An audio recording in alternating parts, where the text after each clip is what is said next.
Right.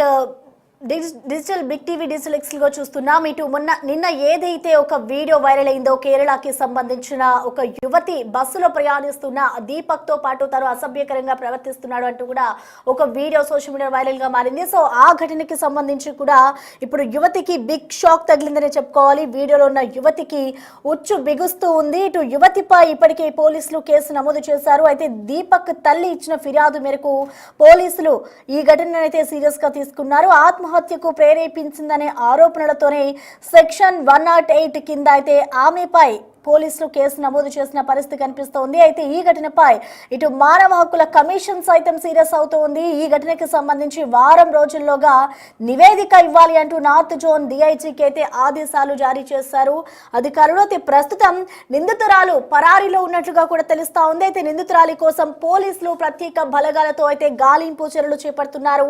బస్సులో తనను దీపక్ అసభ్యకరంగా తాకాడు అంటూ కూడా యువతి సోషల్ మీడియాలో అయితే ఒక పోస్ట్ వీడియోనైతే పోస్ట్ చేసింది. అయితే క్షణాల్లో ఆ వీడియో వైరల్ గా మారింది. సో ముందుగా నెటిజన్లంతా దీపక్ తీరు పట్ల అందరూ అసభ్యంగా ప్రవర్తించాడు అంటూ కూడా యువతి ఎప్పుడైతే వీడియో పోస్ట్ చేసిందో వెంటనే క్షణాల్లో అదంతా కూడా వైరల్ గా మారింది. సో దానికి సంబంధించి నెటిజన్లు సోషల్ మీడియాలో వివిధ రకాలుగా అందరూ స్పందిస్తూ వచ్చారు. కానీ ఎప్పుడైతే ఇటు దీపక్ ఆ వీడియోకి సంబంధించి తాను స్పందించాడో, నేను ఆ వీడియోలో ఎటువంటి తప్పు చేయలేదు, నేను ఏమీ చేయలేదు అంటూ తల్లిదండ్రులకు కానివచ్చు, స్నేహితులకు కానివచ్చు, ఆ వీడియో పోస్ట్ చేసిన యువతికి సంబంధించి ఎవరైతే అక్కడ కామెంట్ చేశారో దానికి సంబంధించి ఆయన రియాక్ట్ అవుతూనే ఉన్నాడు. కానీ ఎవరు నమ్మకపోవడంతో తాను మనస్తాపానికి గురై తాను ఆత్మహత్య చేసుకున్నాడు తన ఇంట్లోనే. సో ఈ ఘటనకి సంబంధించి అనంతరం అసలు ఏం జరిగింది అనేది కూడా తల్లిదండ్రులు ఇటు పోలీస్ స్టేషన్ లో కంప్లైంట్ చేసిన తర్వాత ఆ వీడియో ఒక్కసారికి కనుక మనం అబ్జర్వ్ చేస్తే అక్కడ కావాలని ఆ యువతి ఆ వీడియో తీసి ఈ విధంగా వైరల్ చేస్తుందంటే కేవలం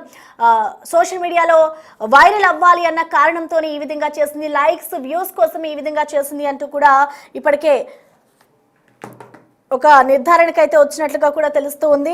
అయితే క్షణాల్లో వీడియో వైరల్ గా కావడంతో ఆ మానసిక వేదనతో అయితే దీపక్ బలవన్మరణం చెందాడు. అయితే మరోవైపు దీపక్ గురించి ఆ యువతి రిలీజ్ చేసింది. అయితే దీపక్ చాలా మంచి వ్యక్తి, తనకు బస్సులో దీపక్ తో పరిచయం ఉందని, పరీక్షల్లో భయపడొద్దంటూ కూడా ధైర్యం చెప్పాడు అంటూ కూడా ఒక ఆడియో కూడా ఉంది. సో మొత్తానికి చూసుకుంటే ఇప్పుడు కేరళలో ఏదైతే ఒక యువతి వీడియో ఉందో, సో ఈ వీడియోకి సంబంధించి కూడా ప్రస్తుతం ఆమెపై అయితే ఇటు దీపక్ తల్లిదండ్రులు ఇచ్చిన ఫిర్యాదు మేరకు ఇటు పోలీసులు అయితే కేసు నమోదు చేశారు. ప్రస్తుతం ఆ యువతి పరారీలో ఉన్నట్లుగా కూడా తెలుస్తోంది. అయితే ఈ ఘటనకు సంబంధించిన మోర్ డీటెయిల్స్ అందించేందుకు మా అసోసియేట్ ఎడిటర్ రామ్ దాస్ మనకి అందుబాటులో ఉన్నారు. ఎస్ రామ్ దాస్, మనం చూస్తున్నాం నిన్న ఏదైతే ఒక యువతి వీడియో సోషల్ మీడియాలో వైరల్ గా మారిందో, దీపక్ అనే యువకుడు కూడా దీంట్లో బలవన్మరణానికి పాల్పడ్డాడు. అసలు ఈ ఘటనకి సంబంధించి పోలీసులు ఎటువంటి దర్యాప్తు చేస్తున్నారు? అసలు యువతి కూడా ప్రస్తుతం పరారీలో ఉన్నట్లు తెలుస్తుంది కాబట్టి ఏమైనా అప్డేట్స్ తెలిసాయా?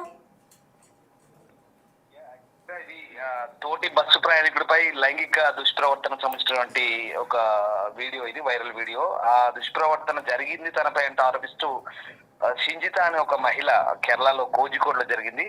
ఆ వీడియో పోస్ట్ చేసిన తర్వాత అది చాలా విపరీతంగా వైరల్ అయింది. దీనిపై చాలా మంది ఆగ్రహం కూడా వ్యక్తం చేస్తున్న పరిస్థితి. దీనికి ప్రధాన కారణము ఆ ఎవరైతే బాధితున్నాడో దీపక్, ఆయన 18వ తేదీన అసలు మనస్తాపానికి గురై బలవన్మరణానికి పాల్పడ్డ పరిస్థితి. అసలు తన తప్పేం లేదు, అనవసరంగా తనని అవమానిస్తూ ఆ షింజిత అనే మహిళ ఎవరైతే ఉన్నారో ఆ వీడియో చేసి సోషల్ మీడియాలో వైరల్ చేసింది అంటూ ఆయన కుటుంబ సభ్యుల దగ్గర చాలా బాధపడ్డాడు, మనస్తాపానికి గురయ్యాడు. ఇది జరిగిన తర్వాత 18వ తేదీన ఇంకా ఆయన తట్టుకోలేక బలవన్మరణానికి పాల్పడ్డ పరిస్థితి కనబడుతోంది. దీంతో చాలా మంది పెద్ద ఎత్తున కేరళ వ్యాప్తంగా కూడా ఆగ్రహం వ్యక్తం అవుతున్న పరిస్థితి కనబడుతోంది వైరల్ వీడియోకి సంబంధించి. వాస్తవానికి జరిగింది ఏంటంటే జనవరి 16న దీపక్ కేరళ పబ్లిక్ ట్రాన్స్పోర్టేషన్ ఏదైతే ఉంటుందో కేరళ రాష్ట్ర రోడ్డు రవాణా సంస్థ బస్సులో ఆయన టెక్స్టైల్ కంపెనీలో మేనేజర్ గా, సేల్స్ మేనేజర్ గా పనిచేస్తారు. అక్కడి నుంచి కోజికోడ్ నుంచి ఆయన కర్నూలుకు వెళ్తున్నాడు. బస్సులో వెళ్తున్న టైంలో అదే బస్సులో ప్రయాణించినటువంటి షింజిత ఎవరైతే ఉన్నారో ఆ దీపక్ మోచేయి తన శరీరంపై తగులుతున్న వీడియోను రికార్డ్ చేసి షేర్ చేసింది. మనం చూడొచ్చు క్లియర్ గా స్క్రీన్ పై. ఆ వీడియోలో క్లియర్ గా కనిపిస్తుంది ఏంటంటే అతను ఆల్రెడీ ఆ వీడియో రికార్డింగ్ స్టార్ట్ చేసినప్పుడు అతనికి ఆమెకు గ్యాప్ ఉంది, చాలా క్లియర్ గా కనిపిస్తుంది. తర్వాత ఆమె వీడియో రికార్డ్ చేస్తూ అది షూట్ చేస్తున్న క్రమంలో కెమెరా యాంగిల్స్ మారుస్తూ తనే అతని దగ్గర వెళ్ళి టచ్ అవుతున్నట్టుగా తెలుస్తోంది. బట్ ఎనీహౌ ఒకవేళ అతనికి ఏమైనా తప్పు ఉంటే కనుక అతను ఉద్దేశపూర్వకంగా తాకాడా లేదా అనేది ఇంకా క్లారిటీ లేదు. బట్ మోచేయి తాకినట్టుగా కూడా మనకు కనిపిస్తోంది క్లియర్ గా. బట్ ఆ వీడియో చూస్తుంటే కనుక చాలా మంది నెటిజన్లు ఆమె ఆ వీడియో షూట్ చేస్తున్న సమయంలో కూడా నవ్వుతుంది. తన ఎక్స్ప్రెషన్స్ కూడా చాలా మంది గమనించవచ్చు అక్కడ. సో ఆ రకంగా అది ఉద్దేశపూర్వకంగా తను రికార్డ్ చేసి పెట్టిందా లేకుంటే తను ఉద్దేశపూర్వకంగా తాకాడా, తప్పెవరిది అనేది అది భిన్న అభిప్రాయాలు వ్యక్తమయ్యాయి. కానీ ఆ వీడియో ద్వారా తను పెద్ద ఎత్తున వైరల్ అయ్యాడు.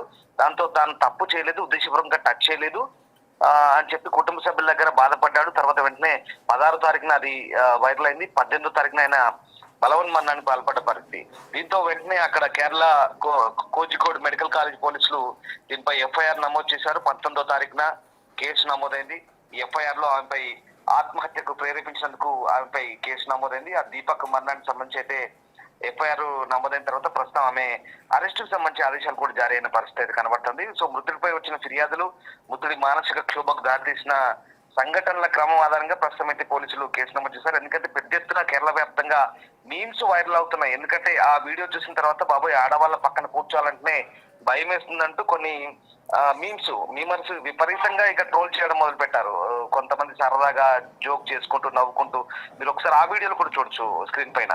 ఆ అమ్మాయిల పక్కన కూర్చోాలంటే బస్ స్టాండ్ లో కానీ బస్సులో కానీ ఒక అట్ట ముక్కలో లేదా ఇంకేదో ఇతర వస్తువులు అడ్డు పెట్టుకొని కూర్చుంటున్న మీమ్స్ కూడా అసలు మామూలు కాదు. కేరళ వ్యాప్తంగా పిచ్చగా ట్రోల్ అయ్యాయి, విపరీతంగా అవి వైరల్ అయిన పరిస్థితి. ఈ నేపథ్యంలో ప్రస్తుతం మరి దీని గురించి ఈ కఠిన చర్యలు తీసుకోవాలంటూ దీపక్ ను బహిరంగంగా అవమానించారని ఆరోపిస్తూ వీడియో వైరల్ అయిన తర్వాత ఆయన తల్లిదండ్రులు వాళ్ళ పోలీసులు వాళ్ళ స్టేట్మెంట్ ని రికార్డ్ చేశారు. వాంగ్మూలం తీసుకున్న తర్వాత ఆ కుటుంబం నగర పోలీస్ కమిషన్ ను సంప్రదించింది. ఆ ఫిర్యాదు కాపీలను జిల్లా కలెక్టర్ కి ఇచ్చింది, మానవ హక్కుల కమిషన్ కి ఇచ్చారు, డీజీపీ కూడా ఇచ్చారు.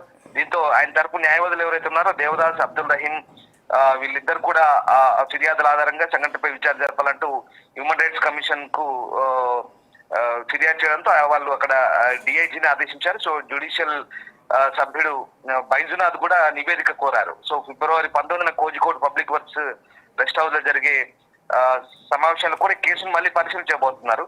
సో రకంగా అంటే ఇప్పటికీ పరిశీలించారు దీనికి సంబంధించి. సో ఆ రకంగా దీపక్ ఏదైతే ఉందో ఈ బలవన్మరణం తర్వాత సోషల్ మీడియాలో విస్తృత చర్చకైతే దారితీసింది. ఆ రకంగా అవమానించడంపై చాలా మంది ప్రశ్నించారు. ఎందుకంటే ఆ షింజిత ఎవరైతే ఉన్నారో ఆమె ప్రొఫైల్ ఒకసారి చెక్ చేస్తే కనుక కన్సల్టెంట్ సైకాలజిస్ట్ గా ఆమె ప్రొఫైల్ కనబడుతుంది సోషల్ మీడియాలో. అలాగే కామర్స్ లెక్చర్ గా కూడా కనబడుతుంది. ఇవన్నీ కూడా తీసుకున్నారు పోలీసులు, స్టేట్మెంట్ తీసుకున్నారు. తల్లిదండ్రుల నుంచి అతని కుటుంబ సభ్యుల స్టేట్మెంట్ తీసుకున్నారు. అలాగే దానికి సంబంధించిన నివేదికలన్నీ పరిశీలించిన తర్వాత ఖచ్చితంగా సీరియస్ యాక్షన్స్ ఉంటాయంటూ పోలీసులు అయితే చెప్తున్న పరిస్థితి కనబడుతోంది. సో ప్రస్తుతం యువతికి అయితే ఉచ్చు బిగుస్తుందని చెప్పాలి. యువతిపై పోలీసులు కేసు నమోదు చేశారు. దీపక్ పేరెంట్స్ ఇచ్చిన ఫిర్యాదు మేరకు బిఎన్ఎస్ సెక్షన్ 108 కింద ప్రస్తుతం ఆత్మహత్యకు ప్రేరేపించిందనే ఆరోపణల పైన ప్రస్తుతం ఈ కేసు అయితే నమోదైంది. మానవ హక్కుల కమిషన్ కూడా సీరియస్ అయింది. సో వారం రోజుల్లో 1 వీక్ లో ఒక రిపోర్ట్ ఇవ్వాలంటూ నార్త్ జోన్ డిఐజీకి అయితే ఆదేశాలు జారీ చేసిన పరిస్థితి. ప్రస్తుతం అయితే ఆ యువతి పరారులో ఉన్నట్టుగా తెలుస్తోంది. బస్సులో తనను దీపక్ అసభ్యంగా తాకాడంటూ ఆమె చేసిన పోస్ట్ ఏదైతుందో అది క్షణాల్లో వైరల్ అయిన నేపథ్యంలో అతను నిజంగా చాలా మానసిక వేదనకు గురైనట్టుగా అర్థమైంది. కుటుంబ సభ్యుల దగ్గర కూడా చాలా బాధపడ్డాడు. అసలు నేను తప్పు చేయలేదు, ఆమెను వేధించాలని నా ఉద్దేశం కాదు, బట్ యాక్సిడెంటల్ గా అనుకోకుండా తాగింది, పొరపాటున తగిలిందేమో అంటూ చెప్తున్నారు. ఇప్పుడు ఎందుకంటే తోటి ప్రయాణికులు కూడా అది చెప్తున్నారు దీపక్ గురించి. మరొక యువతి కూడా ఆడియో రిలీజ్ చేస్తుంది. చాలా మంచి వ్యక్తి, బస్సులో తనకు పరిచయం ఉంది, ధైర్యం చెప్తాడు, ఎగ్జామ్స్ గురించి భయపడదని చెప్తాడు, చదువుకోమని చెప్తాడు, జాగ్రత్తలు చెప్తుంటాడు. మరి అలాంటి వ్యక్తి ఇలా తప్పేలా చేస్తాడు, బై మిస్టేక్ పొరపాటున తగిలింటుందేమో అని చెప్పేసి ఆమె కూడా ఆ యువతి వీడియో రిలీజ్ చేసిన పరిస్థితి దీనికి ఇంకా బలం చేకూర్చింది. సో మొత్తం మీద ఈ ఓవరాల్ ఎపిసోడ్ లో చూస్తే కనుక దీపక్ అనవసరంగా దీంట్లో ఇరికించబడ్డాడు. అనవసరంగా అతనిపై ఆరోపణలు, లైంగిక ఆరోపణలు చేసి అతని మరణానికి కారణమైన ఈ సింజితపై కఠిన చర్యలు తీసుకోవాలంటూ కేరళ వ్యాప్తం కూడా నిరసనలు వెల్లువెత్తాయి. దీంతో ప్రస్తుతం అయితే హ్యూమన్ రైట్స్ కమిషన్ కూడా దీనిపై సీరియస్ తీసుకుని ప్రస్తుతం. సో ఓవరాల్ గా ప్రస్తుతం ఆ యువతి అయితే పరారులో ఉంది.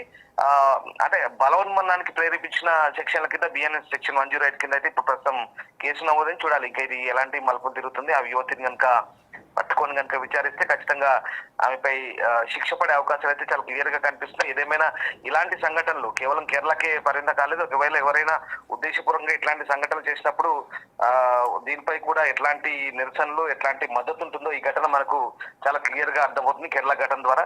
బట్ మీమ్స్ అయితే ఇప్పుడు కేరళ వ్యాప్తంగా విస్తృత చర్చకైతే దారితీసి చివరికి ఉద్దేశపూర్వకంగా చేసినటువంటి ఆ యువతి వైరల్ వీడియోకి సంబంధించి ఇప్పుడు ఆమె అరెస్ట్ కు దారితీసే అవకాశాలు అయితే చాలా క్లియర్ గా ఉన్నాయి. Right, thank you Ram Das.